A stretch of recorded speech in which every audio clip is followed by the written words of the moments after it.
Hello, everyone. Welcome to the 139th episode of the Spiritual Brainstorm. Um, what prompted me to do this episode is an interaction with a friend of mine online that I really value and that is really uh, keen about the CTMU model or theory of Christopher Langan, and which I find very interesting. What prompted me to do this episode is to try to distill the difference between various operating systems, what operating systems are, and why they may not be so important compared to apps. And if you didn't view my earlier videos, then I invite you to do so, because in my earlier videos I talk about operating systems and applications. If you didn't see it, you might be a bit lost in this video. So let's get into the meat of the video. So the whole idea is, every time you find an operating system, or in other words, a sort of theory of everything at a certain period of time that encompasses all the other ones, you want to adopt it as a whole, holistically. But very often what you end up being, if you do that, is you end up being everything and nothing. What you have to do is then to identify an app within that operating system to run.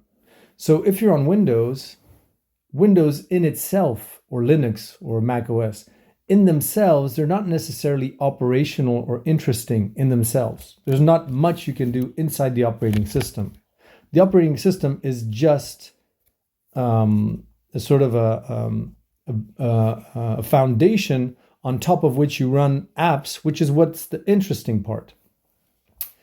And the only reason for having the operating system is for you to not be stuck in the illusion that your app and another app, you have to fight against other apps, basically. And that the operating system creates harmony between these various applications to make sure that they can coexist peacefully with each other, and that you can run your app and somebody else can decide to run another app, and you don't view yourself as being in conflict anymore. And this, from what I understand, is the concept of meta-religion, which is kind of an operating system for all religions on earth, makes them compatible under unity, this whole idea of unity. And that's all absolutely true and absolutely fine. But the simplest, the thing that troubles me with the CTMU is that ultimately it is very not a very easy read to say something very, very simple, is that ultimately a true operating system does only one thing: choose your app. That is the only thing that it enables you to do. And so it's very simple. You can summarize the entire wisdom of any theory of everything as choose your sub-theory, you could say. Choose your field of study that interests you. But the benefit is, do not think that you are running an operating system. Realize that you're inside an app. So if, for instance, when science was an operating system, science in itself is extremely broad. And within science, then you can choose to do psychology or physics, or all kinds of other things, or chemistry. And all of these are kind of like applications inside the operating. And so also with regards to operating systems, you realize that many people choose an OPSIS that resembles them, and their own preference. So some prefer an operating system that is more spiritual in nature. Some prefer one that is more mental in nature, or based on logic and reasoning. Some prefer an operating system that is more religious in nature. It doesn't matter. The operating system's conclusion is always this idea of there is an underlying unity, and then normally it gives you the freedom to choose your app that you want to run, and not have to worry about conflicting or entering into conflict with other apps. That's all. And you can see that inside each of these sort of groups, or how should I say, like types of operating systems, there are ones that do point to unity, and there are ones that do not point to unity. And so it's basically, you could think of bad operating systems, or beta versions, or ones that are unstable. And you have that in operating systems as well, where certain operating systems, if they're corrupted or whatever, then certain apps won't launch, or some won't work, or some will be incompatible with others. The whole idea is within each you'll find this kind of idea of unity. So for me, for instance, why I decide to choose on the operating system that I've created for myself, kind of by picking ideas just about everywhere, is that when I had my spiritual awakening, my overarching kind of idea was that things have to be simple. That was kind of my initial assumption about reality. It can be understood, and it can be understood in simple ways, which is why if you look at my videos, I always do allegories, examples, metaphors of things that are in the common knowledge. I don't use very extravagant theories. I understand nothing about advanced mathematics or geometry or whatever. I distill all of that into extremely simple statements that may be even simplistic sometimes. But that's just who I am and what I chose as a kind of an access gateway, or how I tainted my operating system. And then other people, they will prefer an operating system that is much more detailed and technical, or that is much more spiritual, using spiritual vocabulary. But ultimately, it's like this idea of people touching an elephant. One touches the tail, the other touches the foot, the other touches like an ear or something. They're all touching the same thing. They just use different access points for touching the same thing. And so, for instance, this is there's another also idea that I want to discuss. It's this idea of the story of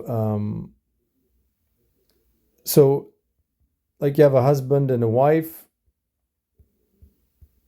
quarreling. It's a very typical story. For instance, the wife tells the husband something, like a tip or whatever, about his business or whatever. And he ignores her advice, and then he hears the same advice from a friend, and then he repeats that advice to his wife and saying, "Oh, I think this is great advice," follows it, and obviously everything falls into place. And then it's the friend that gets the credit, and the wife is extremely frustrated because she's like, "I told you this for 5 years and you didn't listen to me, blah, blah, blah." Well, these are very common stories, and you hear them from friends and whatnot, is that sometimes people want to hear the same thing, but from a specific, person, or in a specific manner, and they will not be responsive if it's someone else that tells them. And I've had this, and sorry, this is just my experience, but for people that are Muslim, for instance, and they watch my videos, sometimes they refer me to Sufi thinkers that said the same thing as I said, and they're saying, "Well, look, you should go towards Islam. You should become Islamic, or Muslim, because all of these Sufi philosophers are saying the same thing that you said, so they're right, and you're just repeating what they said, and so Islam is the ultimate truth and the ultimate religion." Well, maybe, but it's just that some people, they just want to hear the same truth, but they want to hear it via the operating system that they've tainted because of their culture or their preference or their history or whatever. And that's fine. It's fine if you subscribe to some Sufi thinkers that do point to this unity, and that allows you within Islam to practice Islam in a way where you're running an app, or you're behaving as a human in society in a way that is harmonious and coherent with the whole. Great on you. Perfect. Excellent. But if you're trying to then say that Islam is the ultimate operating system and that everybody should join Islam, then you're not into unity, because you're obviously still in conflict. You're still obviously arguing that your operating system is better than another. At the level of operating systems, normally there is no more quarrel. You've arrived at the same point, unity, as a kind of realization. And at that point, regardless if the person that you're discussing with has reached that kind of point via spiritual theories or more logical ones or religious ones, it doesn't really matter at that point. You can just say, we agree, and that's great. And then it's more of an exchange of experience, like, oh, how is it to actually experience unity via the prism of that specific operating system? But you've arrived at the same point. So what's the point of trying to convince the other that your operating system is the best one, right? And that applies to any operating system, including mine. That is, my own way of reasoning, for some people, it may be too simplistic. It may be just a rehash or a recombination of existing things they've heard here and there, a patchwork, and they actually prefer to go to the original source. Or they prefer to join something that is more long-standing, where there's more body of knowledge, like Islam or whatever. And or Advaita Vedanta, or Buddhism, or whatever. It doesn't matter. It's just that me, as an individual, I know how I operate, and I have, I used to be megalomaniac, and I have a very, very big ego if I let it, if I really do some introspection. And so I just follow my own kind of intuition, and I enjoy the fact of coming up with the same ideas as somebody else without reading it. It actually is, to me, a proof that I've reached a deeper truth, rather than reading things on the outside. So for me, for instance, to arrive to the same conclusions as many of the Sufi thinkers that people point to me about, even though I've never heard of them, never in my life, to me, it's really a kind of reassurance that I'm on the right track. But that doesn't mean that suddenly I'm going to become a Muslim or something. That's not the point. The idea here is everyone should, choose the path towards unity that resembles them, that is compatible with who they are. And then it's more about how you interact with the world that is the proof of whether you are in unity or whether you're still trying to convince people to adopt your operating system. So choose an operating system that resembles you, who you are. And so you know thyself, again, very important point. And realize this process that sometimes you just want to hear things coming from a certain source and not another because you have certain predispositions, and that's fine. Just accept it. Now I'll use an analogy to illustrate why it's not necessarily wise to stick at the operating system level and to refuse to start running an app. So the human body is the operating system for its cells, for individual cells inside the body. It is like a logical envelope that creates unity and coherence amongst parts that are very diverse, very different.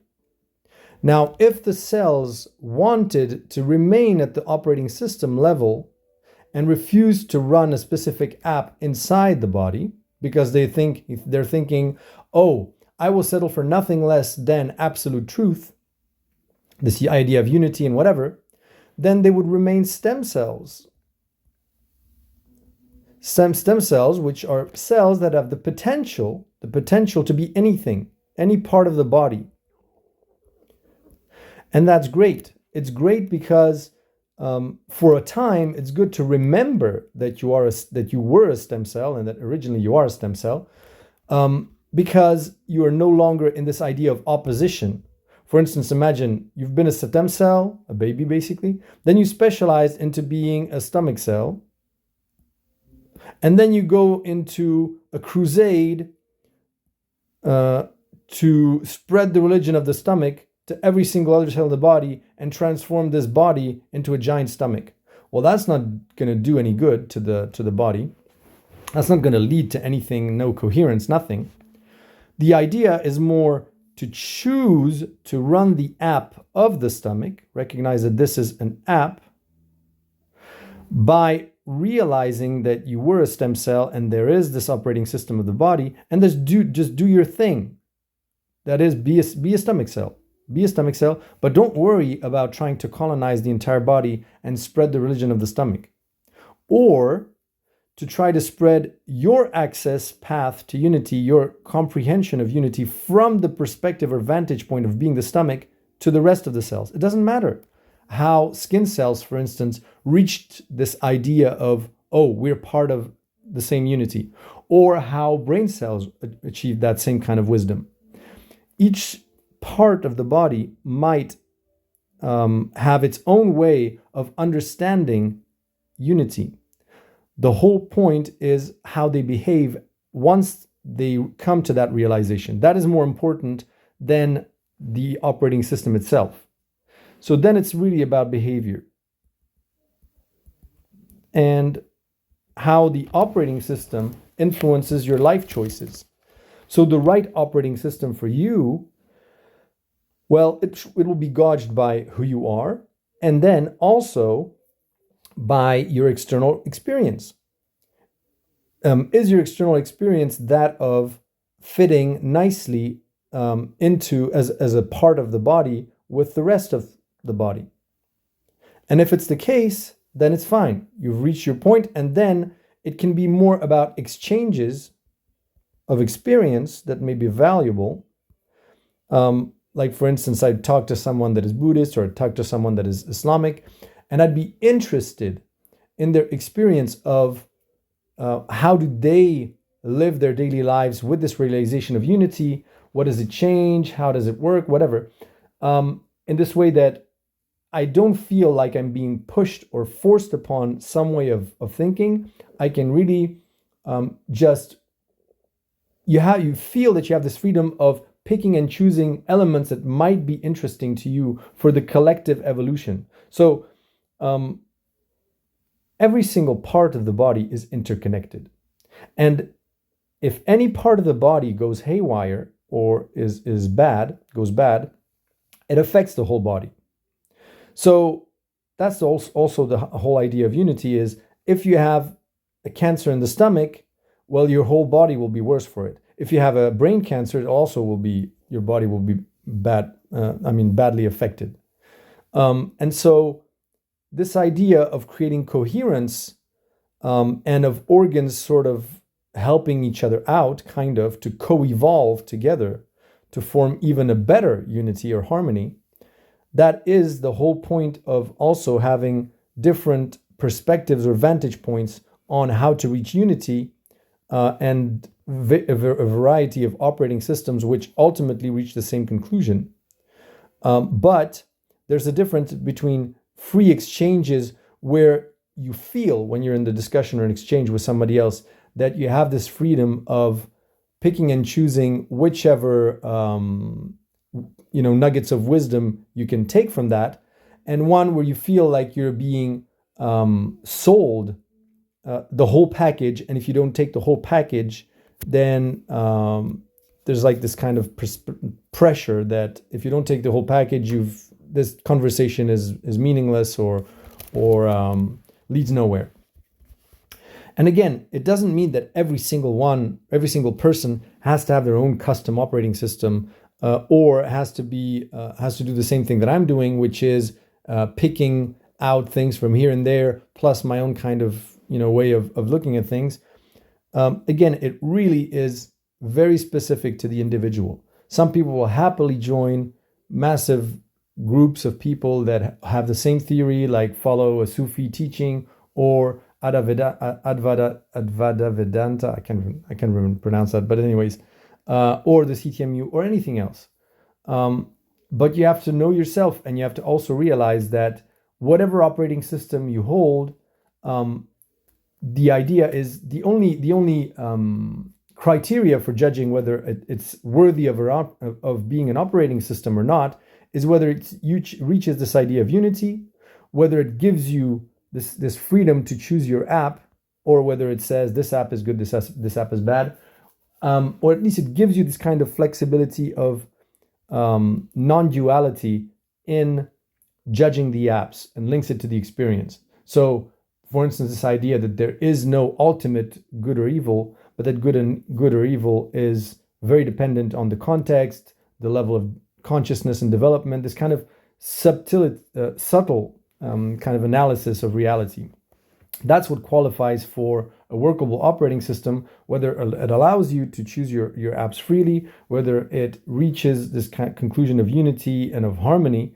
And once you're there, if it's something that also suits who you are and your personality, plus it creates a sort of a positive experience for you in life, in general, in your interaction with others, then you're good. You don't need to go anywhere. Then you are the stem cell that specializes into a stomach cell that does its job properly, and all is good in the world.